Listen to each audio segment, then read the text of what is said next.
Good evening, friends.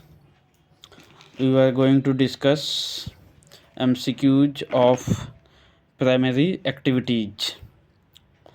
हमारे जो geography का सेशन चल रहा है, सीरीज चल रहा है फंडामेंटल ऑफ ह्यूमन ज्योग्राफी का, तो उसका जो चैप्टर है प्राथमिक सेक्टर, तो उसी का ये MCQ है प्राइमरी एक्टिविटीज का। तो ये क्वेश्चन नंबर 1 का 1 क्या कह रहा है कि विच one of the following is not a plantation crop. ये जो यहाँ दिया है कि इसमें से प्लांटेशन क्रॉप कौन नहीं है। तो प्लांटेशन क्रॉप पहले क्या होता है, इसको मैं थोड़ा सा डिस्क्राइब करता हूँ। प्लांटेशन क्रॉप का मीन्स हुआ कि मतलब जिसको हम लोग कमर्शियली मतलब कहते हैं कल्टीवेशन। तो एक ही प्लांट काफ़ी बड़े मतलब एक ही टाइप का फसल या प्लांट काफ़ी बड़े एरिया में जब हम लोग लगाते हैं तो उसको प्लांटेशन क्रॉप बोला जाता है। इसको कैश क्रॉप भी बोला जाता है। तो वो क्या है, कॉफ़ी है, प्लांटेशन क्रॉप है कॉफ़ी। कॉफ़ी जहाँ भी इसका खेती होता है तो बहुत बड़े बड़े एरिया में किया जाता है। शुगर कैन भी है प्लांटेशन क्रॉप, रबर भी है प्लांटेशन क्रॉप। वीट जो है ये प्लांटेशन क्रॉप नहीं है। तो क्वेश्चन नंबर 1 का जो राइट आंसर होगा वो वीट होगा। वीट प्लांटेशन क्रॉप नहीं है। और ये जो हम लोग देखे फ्रेंड्स कि कॉफ़ी, शुगर कैन, रबर, ये तीनों ही प्लांटेशन क्रॉप है। और ये तीनों ये ब्रिटिशर्स लेकर आए थे इंडिया में। ये हमारे इंडिया का मतलब इंडिजीनियस प्लांटेशन क्रॉप नहीं है, ये फसल नहीं है। ये हमारे बाहर से लाया हुआ ये फसल का रूप है, मतलब फसल के प्रकार है जो हमारे अंग्रेज़ों के द्वारा लाया गया था उस समय जब हमारा देश गुलाम था। Question number 2, in which of the following countries cooperative farming was the most successful experiment. ये जो यहाँ कंट्रीज का नाम है, इसमें से कहाँ पर सहकारी कृषि जो है वो मोस्ट सक्सेसफुल है, मीन बहुत अच्छा सक्सेसफुल है। और उसी को देख करके इंडिया में भी कोऑपरेटिव फार्मिंग, सहकारी कृषि का स्टार्ट हुआ है। इसी के बेसिस पर हमारा सबसे पहले गुजरात में एक ये जो मिल्क है, ये अमूल है, अमूल का स्थापना हुआ था। तो उसमें तो हम लोग बाद में बात करेंगे। अभी हम लोग देखते हैं कि कौन सा कंट्री में ये कोऑपरेटिव फार्मिंग मोस्ट सक्सेसफुल है। तो ये रसिया में भी तो कोऑपरेटिव फार्मिंग चल रहा है, बट यहाँ क्वेश्चन है कि मोस्ट सक्सेसफुल एक्सपेरिमेंट मतलब सबसे ज़्यादा कहाँ पर सक्सेस हुए। इंडिया में भी चल रहा है कोऑपरेटिव फार्मिंग, इंडिया में भी चल रहा है, बट ये गुजरात, हरियाणा, पंजाब, उत्तर प्रदेश का जो पश्चिमी एरिया है, वेस्टर्न उत्तर प्रदेश, वो सब में चलता है। डेनमार्क में जो है ये सबसे अधिक सक्सेसफुल है कोऑपरेटिव फार्मिंग। नीदरलैंड में भी चलता है, बट यहाँ मोस्ट सक्सेसफुल का बात कर रहा है। सबसे ज़्यादा सक्सेस कोऑपरेटिव फार्मिंग कहाँ किया है, तो डेनमार्क में किया है। तो क्वेश्चन नंबर 2 का right answer will be B, Denmark. Question number 3, growing of flowers is called. Flowers को जो हम लोग उगाते हैं, फूल को उगाने की जो क्रिया है उसको हम लोग क्या कहते हैं, ट्रक फार्मिंग? नहीं, ट्रक फार्मिंग नहीं बोले। Mixed farming? नहीं, इसको भी नहीं। Factory farming? नहीं। फ्लोरिकल्चर कहते हैं। जहाँ फ्लावर्स को ग्रो किया जाता है उस कल्चर को, उस खेती को, उस कृषि को हम लोग फ्लोरिकल्चर कहते हैं। फैक्ट्री फार्मिंग अलग है, ट्रक फार्मिंग भी अलग है, इसको हम लोग मिक्स्ड फार्मिंग भी अलग है। मिक्स्ड फार्मिंग मीन्स जहाँ मिक्सिंग कल्चर किया जाता है, कृषि की जाती है, मतलब एक ही एरिया में 2-3 प्रकार की कृषि की जाती है, तो उसको मिक्स्ड फार्मिंग के लिए तो बहुत हाई कॉस्ट मतलब पड़ता है, तो हमारे जो लो ग्रेड के फार्मर्स होते हैं उसके लिए अफोर्डेबल नहीं होता है। तो क्वेश्चन नंबर 3 का राइट आंसर जो होगा वो ऑप्शन नंबर डी होगा, फ्लोरिकल्चर। जिस कृषि के द्वारा हम लोग सिर्फ फ्लावर्स को ग्रो करते हैं, फ्लावर्स फूल को उगाते हैं, उसको फ्लोरिकल्चर कहते हैं। Question number 4, which one of the following types of cultivation was developed by European colonists. अभी हम लोग ये क्वेश्चन नंबर 1 पर जब बात कर रहे थे तो उसी समय हम लोग बात किए कि ब्रिटिशर्स मीन्स अंग्रेज के द्वारा हमारे भारत में, इंडिया में प्लांटेशन क्रॉप को लाया गया था, जिसमें से coffee, sugar cane, rubber etcetera था, ये टी भी था। कह रहा है कि इसमें प्लांटेशन क्रॉप कौन सा है जो किस टाइप के बीट, कहता है विच one of the following types of cultivation was developed by European colonist. European जो यूरोप से जो लोग आए, अंग्रेज लोग, खास करके ब्रिटेन के लोग जो आए, तो वो लोग कौन सा किस टाइप के प्लांटेशन क्रॉप को डेवलप किया, कल्टीवेशन को डेवलप किया जहाँ भी गए। ये यूरोपियन सिर्फ इंडिया को ये स्लेव नहीं बनाया था, गुलाम नहीं बनाया था, ये कई कंट्रीज को जो है कॉलोनी अपना बनाया था। अफ्रीका हुआ, ब्राज़ील हुआ, इंडोनेशिया, ये सब जगह को ये क्या किया था, कॉलोनी बना के रखा था यूरोपियन। हाँ, याद रखना है फ्रेंड्स कि पूरा एंटायर वर्ल्ड में यूरोपियन ही जो था वो कॉलोनी बनाया था अदर कंट्री को। दूसरा कोई भी कंटिनेंट या कंट्री किसी भी कंट्री को कॉलोनी नहीं बनाया था, बस ये कॉलोनी बनाया था ओनली यूरोपियंस, उसमें से मेनली था ब्रिटेन। तो वो प्लांटेशन कल्टीवेशन को डेवलप किया था, जहाँ भी गए थे वो प्लांटेशन कल्टीवेशन को डेवलप किया था। तो क्वेश्चन नंबर 4 का जो राइट आंसर होगा वो डी होगा। Question number 5, in which of the following regions is extensive commercial grain cultivation not practised. एक कौन सा क्षेत्र में एक्सटेंसिव कमर्शियल ग्रेन का कल्टीवेशन नहीं किया जाता है, प्रैक्टिस्ड नहीं है मतलब वहाँ नहीं किया जाता है, तो वो अमेजन बेसिन है।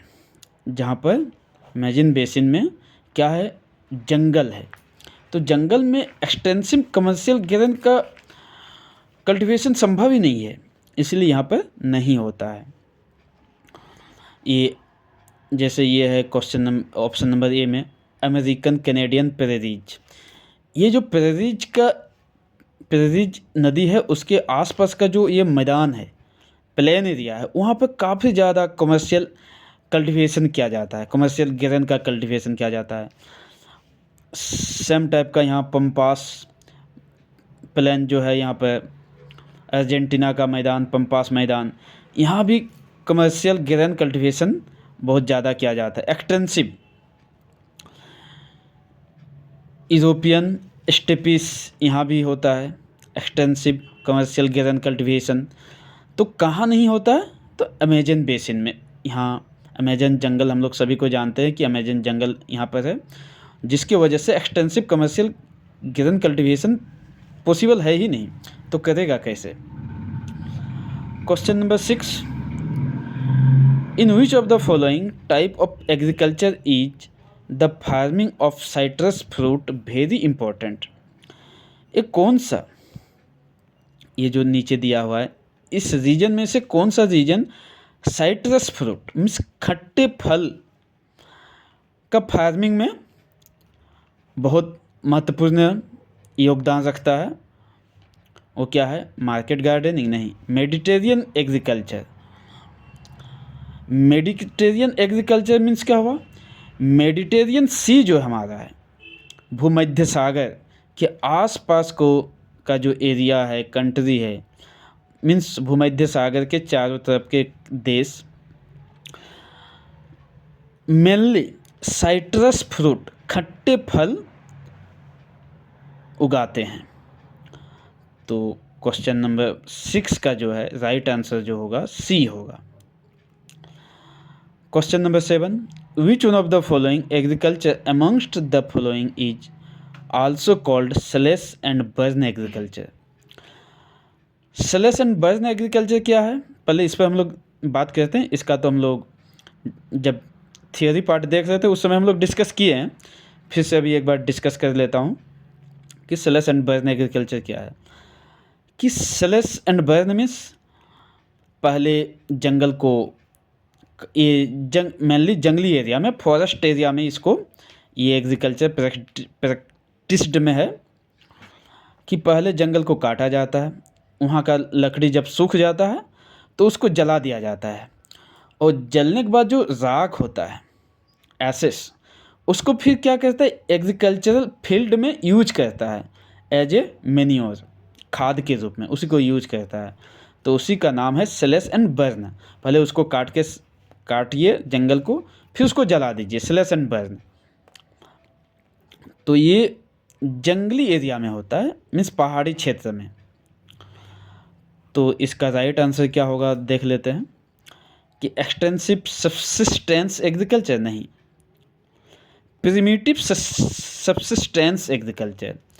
ये हमारा जो आदिवासी लोग होता है जंगली एरिया में, वे लोग ये एग्रीकल्चर को प्रैक्टिस में रखे हुए हैं, और पहले भी रखा है, अभी भी चल रहा है उन लोगों के द्वारा। वो लोग क्या कहते हैं कि किसी एक एरिया के, सपोज दैट इस एरिया के क्या क्या जंगल को काटने के बाद जब यहाँ का वो सूख गया, लकड़ी सब, पेड़ पौधे जितना भी वो सब काटे थे सब सूख गया, तो इसको जला दिया। और जलने के बाद क्या हुआ कि उसका जो एसेस है, राख, उसको इसी जगह दे दिया, इसी फील्ड में, मीन्स एग्रीकल्चर के लिए खाद के रूप में, कि ये अब मैन्योर, एज ए मैन्योर उसको यहीं पर डाल दिया। बट ये जो राख को डाला, ये बहुत लंबे समय तक यहाँ पर उत्पादन नहीं देगा उसी के बेसिस पर अच्छा उत्पादन। तो अब यहाँ क्या करेगा, कंटिन्यू 5 ईयर्स, 6 ईयर, 10 ईयर्स, जब तक यहाँ पर अच्छा प्रोडक्शन हो रहा है इस फील्ड में, वो एग्रीकल्चर का काम करेगा। जब देखेगा कि यहाँ पर अब उसका प्रोडक्शन क्या हुआ, रिड्यूस हो गया, कम हो गया, तब ये क्या करेगा, एक दूसरा जगह जाएगा, मतलब हो सकता है अपना पास के ही किसी एरिया को फिर से वही कट करेगा, यहाँ का सारा प्लांट, ट्रीज एट्सेट्रा स्लैश, उसके बाद इसको सूखने देगा, फिर जैसे सूखा इसको जला देगा। अब यहाँ से ये क्या किया, यहाँ आकर के अपना एग्रीकल्चर स्टार्ट करेगा। इसको क्या किया, छोड़ दिया ऐसे ही, अब यहाँ एग्रीकल्चर करेगा, यहाँ भी वैसे ही सेम 5 ईयर्स 10 ईयर्स, जब तक यहाँ अच्छा उत्पादन दे रहा है ये फील्ड, तब तक यहाँ करेगा। उसके बाद फिर से इसको छोड़ के किसी थर्ड प्लेस पर चला जाएगा।